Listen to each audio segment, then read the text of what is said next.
गोपीनाथराव मुंडे म्हणजे एक संघर्ष योद्धा. अगदी गल्ली ते दिल्लीपर्यंत गोपीनाथराव मुंडेंचा जीवन प्रवास पाहायचं झालं तर गोपीनाथ मुंडे यांचं आयुष्य अगदी संघर्षाने भरलेलं होतं.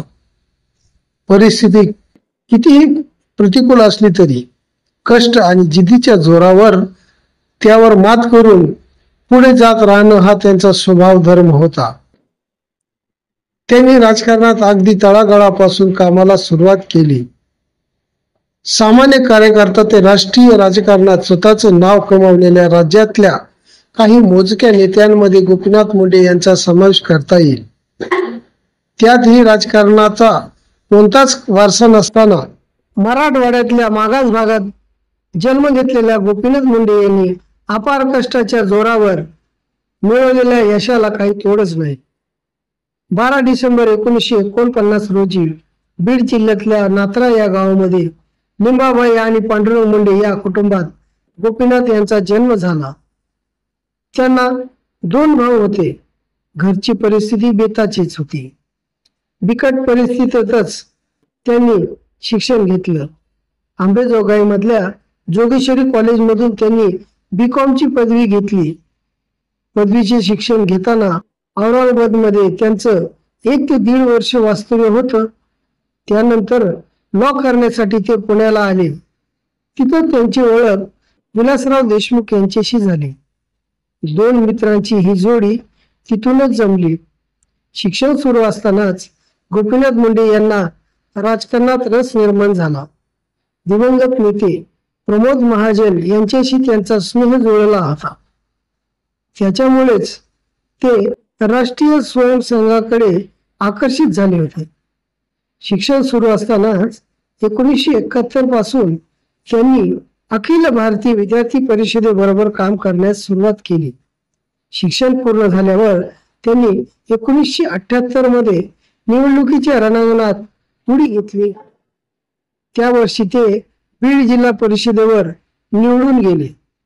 पुढचा प्रवास विधानसभेच्या दिशेने सुरू झाला.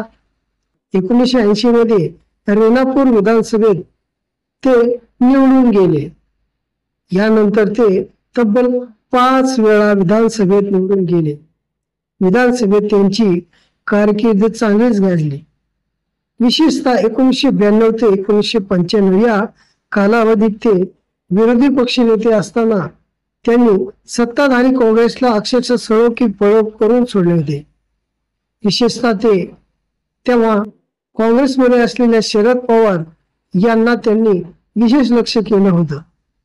या दरम्यान एनरॉनचा प्रकल्प अरबी समुद्रात बुडवण्याच्या आणि दाऊदला फरफटत भारतात घेऊन येण्याच्या त्यांच्या घोषणाही खूप गाजल्या. किंबहुना 1996 मध्ये युतीचं सरकार येण्यामध्ये मुंडेंच्या झंझावती प्रचाराचा खूप मोठा वाटा होता.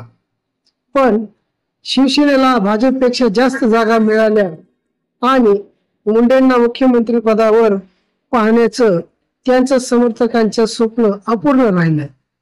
त्यांना राज्याचं गृहमंत्री आणि उपमुख्यमंत्री पदावर समाधान मानावं लागलं.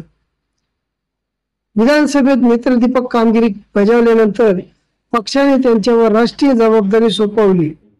प्रमोद महाजन यांच्या निधनामुळे रिकामी झालेली जागा भरून काढण्याचं कामच एका परीने त्यांच्यावर सोपवण्यात आलं. 2009 मध्ये ते सर्वप्रथम बीडमधून लोकसभेत निवडून गेले. 15व्या लोकसभेत त्यांच्यावर लोकसभा उपनेते पदाची जबाबदारी सोपवण्यात आली. नुकत्याच झालेल्या निवडणुकीतही त्यांनी राष्ट्रवादीचे सुरेश धस यांना पराभव करताना विक्रमी मताधिक्याने मिळवलं. भाजपला बहुमत मिळाल्यानंतर गोपीनाथ मुंडे यांना महत्वाचं पद मिळणार हे अपेक्षित होतं. त्याप्रमाणे त्यांच्याकडे केंद्रीय ग्रामविकास खात्याची धुरा सोपवण्यात आली.